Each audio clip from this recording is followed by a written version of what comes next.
Welcome to the Coaching Seminar Module, Developing Your Team. During our planning calls, we talked about who will be the next leaders on your team. I bet those people need your help to get there. With the Avon Coach approach and some of the skills you are already practicing in your selling conversations, you can be the coach that helps them achieve their dreams.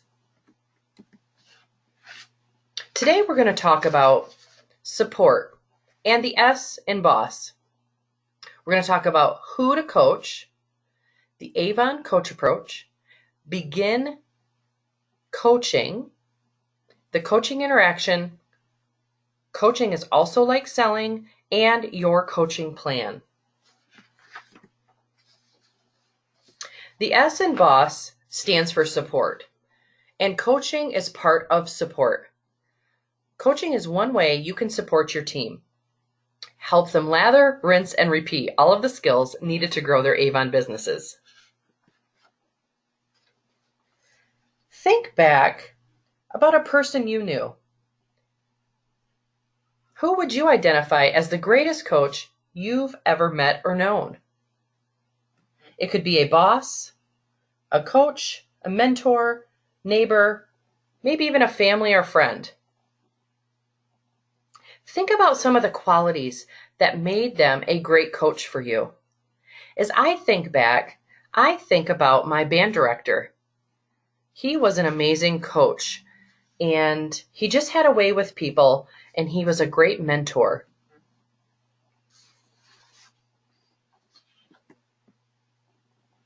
Before we explore how to coach, it is extremely important to understand who to coach. A recent study published by Harvard Business Review identified that most coaches spend time coaching poor performers and high performers, while ignoring their core performers. Think about the individuals you coach today.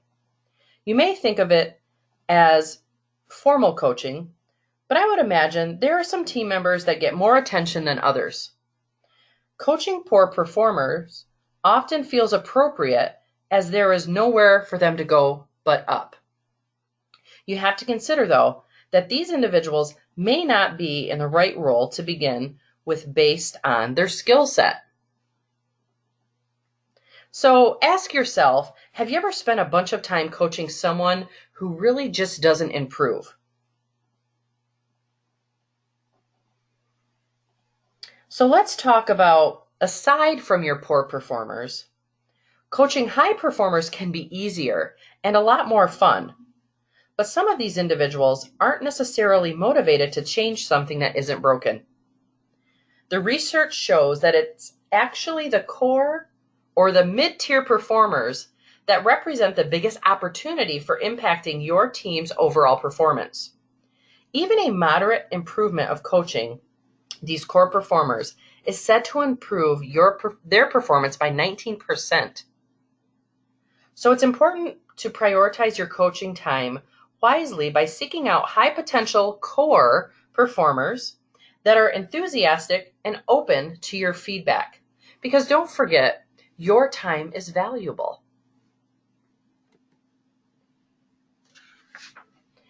There's an old age saying, give a man a fish and you feed him for a day. Teach a man to fish and you feed him for a lifetime. I'm sure you've heard that saying before.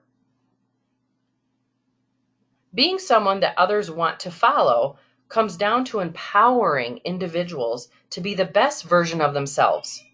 It's not about doing things for them, leading alongside them, or micromanaging every movement.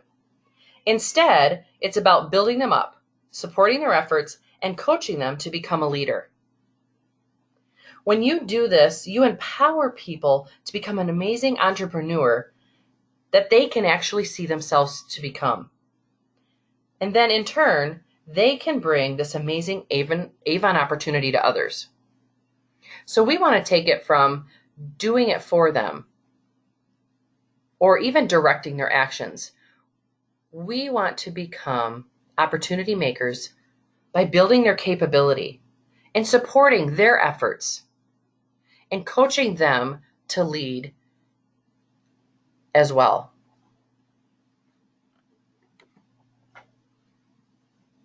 The Avon Coach approach, and your role is to enrich the lives of your team. Coaching your team can help you grow your Avon business. By enriching the lives of your team can support you as you reach for your dreams as well. The Avon Coach approach is about developing trusted relationships through intentional interactions designed to build competence through inspiring a person's heart. We're going to talk today about developing trusted relationships through intentional interactions designed to build competence through inspiring their heart. Remember, it's always about their heart and their why. But before you begin coaching someone on your team, it is important to follow these steps. You always want to ask permission. Make sure it's okay with them that you are their coach and that you want to partner and coach along beside them. After you have their permission, you want to get to know her heart and her belief.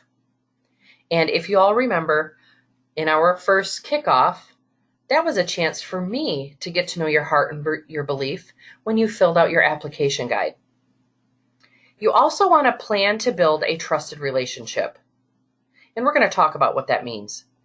And then we need to identify her coaching priorities, the areas that she wants to work on.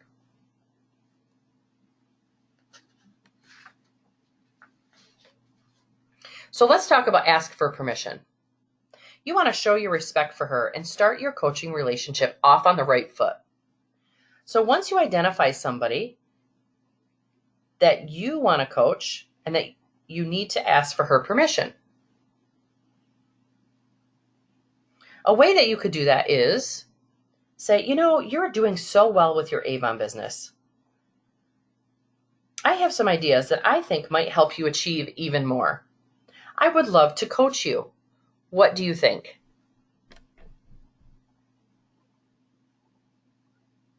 So 1, share why you would like to coach her. Number 2, you want to ask her thoughts and what she thinks about it. And number 3, ask her permission. And I'm going to say 9 times out of 10 or 9.5 times out of 10, she is going to say yes. And that's when you can really start building that relationship with her. If she says no, acknowledge her response and make sure to offer support whenever she needs it, and then find someone else to invest your time in.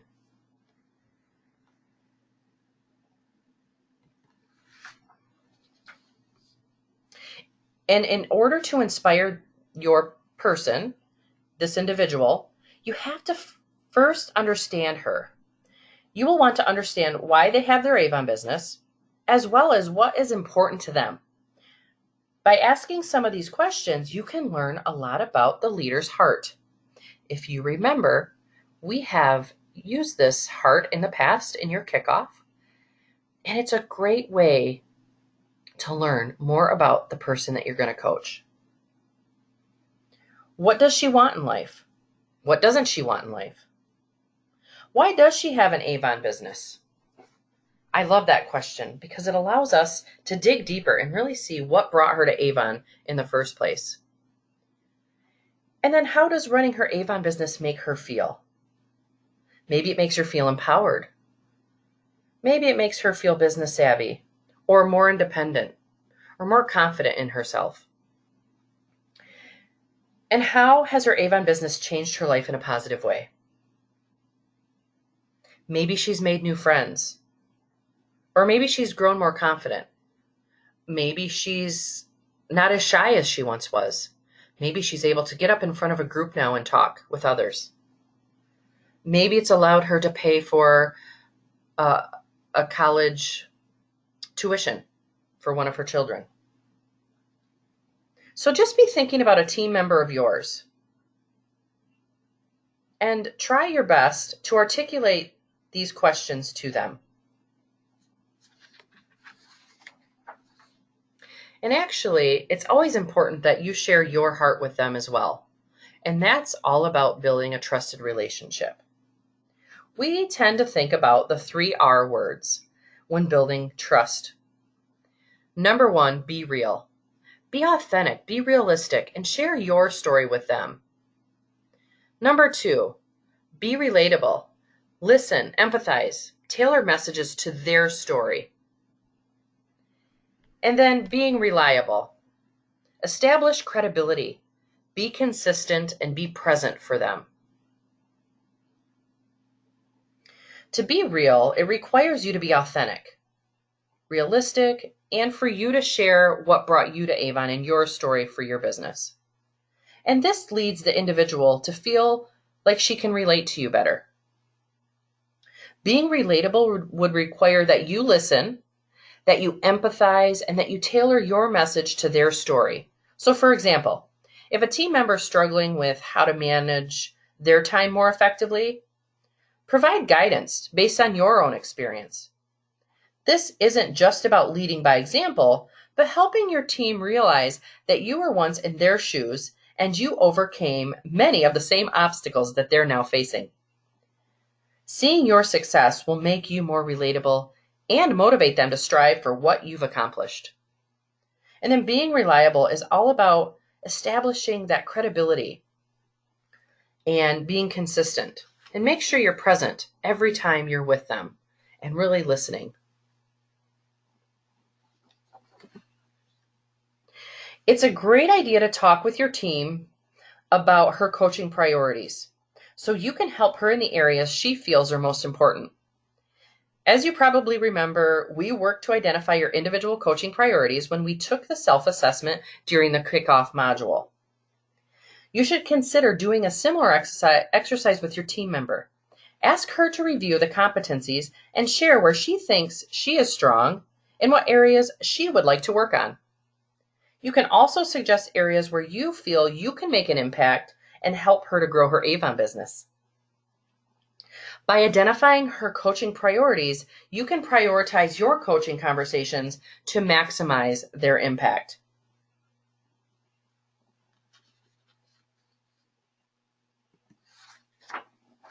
And once you've accomplished these steps, you can begin to have coaching interactions. By now, you have her permission. You know her well, and you have begun to establish a trusted relationship. She has prioritized her coaching needs. She's feeling good about your relationship, and she is receptive to your ideas and suggestions. If trust is required to build a relationship, intentional interactions can solidify that relationship as well. To build trust within each interaction, make sure you consider the following 4 steps. Number 1, identify a need. It's important to understand the individual and what she's struggling to overcome. It will allow you to provide relevant coaching. The problem is, sometimes it's not as easy as an individual exclaiming, "I have a weakness in this area." So, as coaches, it's important for us to ask more questions to help her know that it's okay to let you know that she has a weakness in a specific area.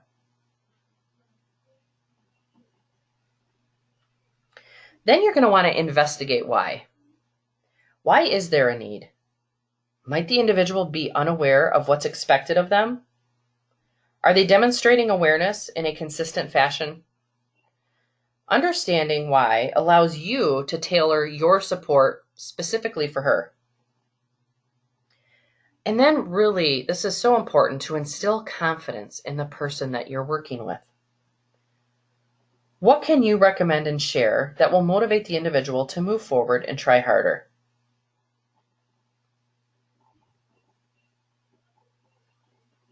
And then last, you want to inspire action. Every time we work with somebody, we want to make sure that there's an action item at the end. What is it that she is going to work on to take those next steps to improve her business? And together, you guys can identify the opportunity for this individual to practice in real time. So coming up with a call to action that includes specific next steps for your representative to follow will inspire her to take action. It's important to agree on a time to follow up to see how things went for her. So next we're going to discuss how coaching is like selling. Coaching interactions are very much like the selling conversations. You can see that identifying needs and investigating why, the first steps in the coaching interaction, are similar to the GROW method. Getting to know her, getting to know her needs. And you should use the same skills as you do when selling while you're coaching. So ask good open-ended questions and always dig deeper with follow-up questions to understand more. Instilling confidence in a coaching interaction aligns well with the R and the O in GROW.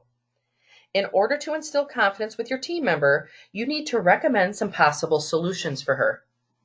Offer stories and offer best practices to motivate her to try and to see that the solutions can make a difference. And then finally, to inspire action in a coaching conversation, you are working to establish next steps, which is the W in GROW.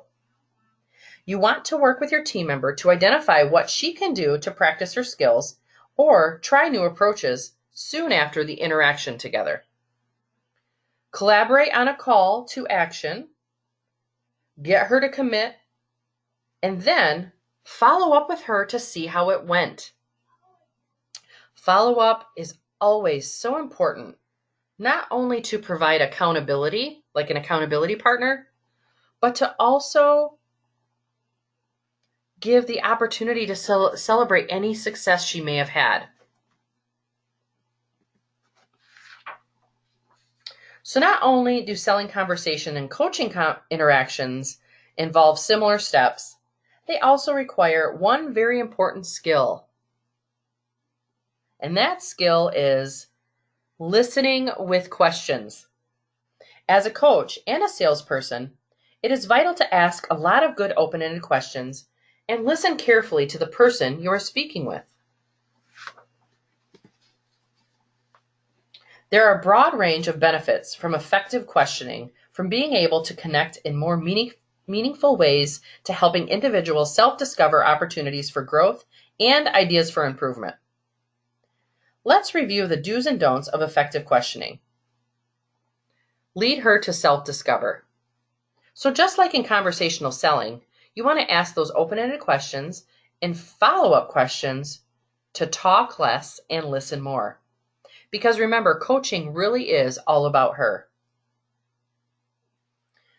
Ask questions one at a time. Keep your questions brief and clear, and try not to clarify or rephrase the question. This often creates confusion. Ask open-ended questions. Avoid the yes-no questions by starting the questions with why or how. This prompts the individual to think for themselves. You can't get a discussion going if you only require a one-syllable answer, yes or no. And then ask follow-up questions that don't lead the witness, and try not to answer your own question in a follow-up question. For example, what is contributing to your increase in team sales? Was it the new brochure? That's answering the question for her with a question. Ask the question and then listen. Try not to cut them off. Just use your listening ears. And don't be afraid of the silence. Be patient. Wait 5 to 10 seconds. It's okay to have silence. Waiting is a signal that you want thoughtful participation from her. Count to yourself while the individual thinks about it. The silence rarely lasts more than 10 seconds. And active listening is just as, or if not more, important than a good questioning strategy. Talk less and listen more. This is really where the rubber meets the road when it comes to being real with someone. Imagine if you were meeting with me, your coach, and in the middle of the conversation, I take a call and leave you hanging for 5 to 10 minutes. How would this make you feel? So be sure to be reliable and listen to your coachee. It only takes seconds to begin eroding trust. Consider implementing the following tips. Listen without opinion. Clear your head. Focus on the person. And make sure your cell phone is off. And then reflect to ensure you are talking less and listening more. Halfway through the conversation, take stock. Ask yourself, am I talking too much? Am I talking too little? Listening is more than just hearing what they're saying. It's also about reading between the lines to understand what they are not telling you. The key takeaway here is talk less and listen more. By utilizing an effective questioning strategy and practicing the art of active listening. Let's discuss an example. Here we have Jill. She's a bronze ambassador who is very eager to build her Avon business. You have been coaching her for a few months. She has clearly communicated that she's having trouble recruiting new team members.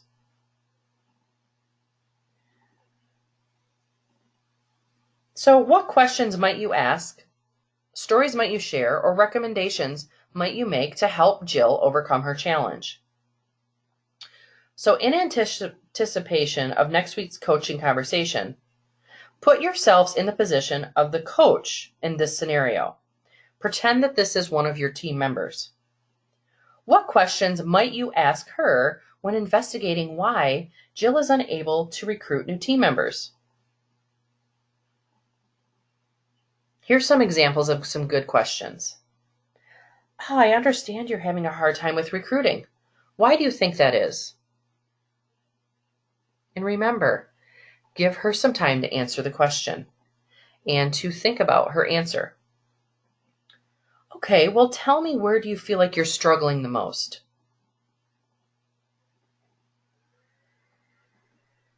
Have you ever had to recruit at a prior job or in a different role? As you consider how best to instill confidence in Jill, think about what stories you could tell her to make her feel more confident.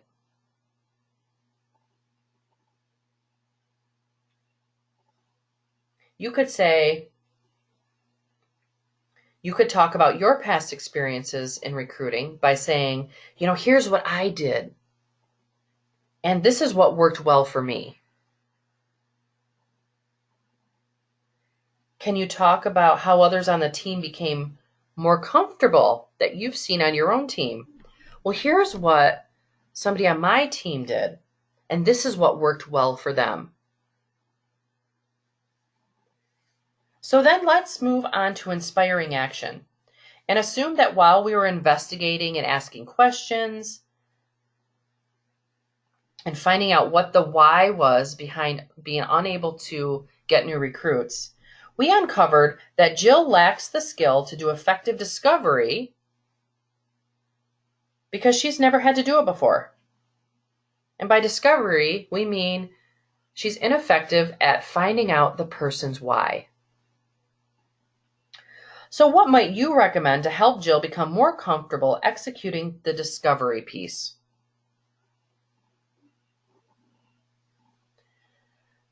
Can you educate her more on how to discover?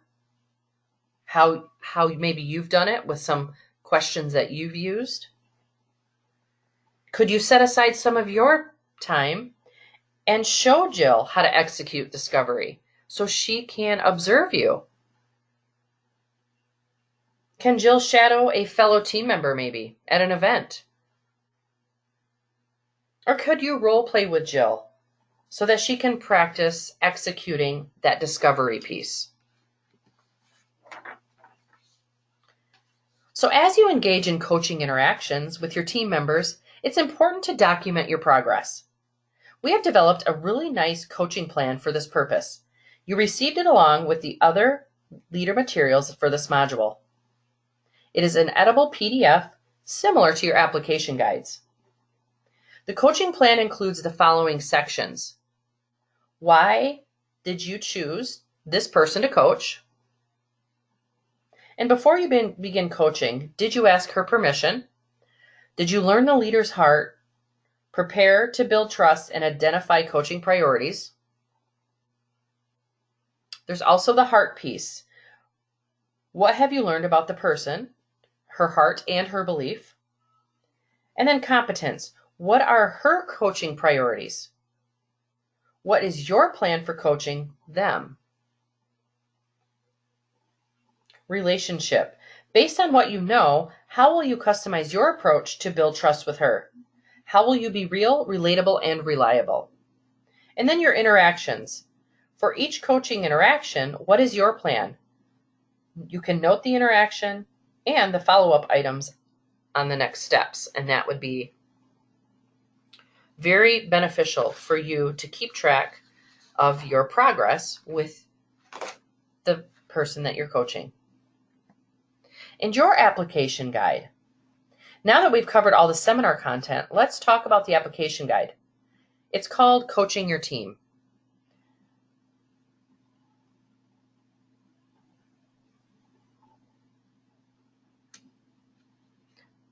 This is where we're going to test your awareness. Here is where you could fill out her heart. You could actually call her and ask her these questions after you get her permission and write down her answers, just like you did in your kickoff. And then at the bottom, you can write down your potential coachees. Who should you coach? And if you haven't gotten permission yet, you can take the first page here, and many of the people that you're thinking of coaching, you probably know a bit about. And you can write down what you believe she wants in life. You can write down, why does she have an Avon business? She may have shared these things with you already. But in the end, it's important that you ask her these questions and know these things about her and get to know her heart. The second page is just to make sure that you followed up on each step. Asking her permission, getting to know her heart and belief, preparing for a coaching interaction, identifying her need, investigate why, and instill confidence. And you can use this form while you're talking with her if that makes you feel more comfortable. And then this is a really good hot topic question. Who has most influenced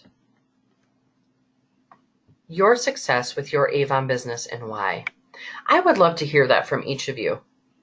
Who has most influenced your success with your Avon business and why?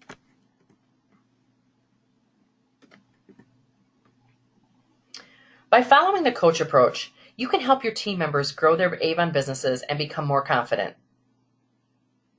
Remember that coaching is about the person that you are coaching. Be interested, not interesting. Ask a lot of questions and listen carefully to learn her heart and lead her to self-discover her solutions.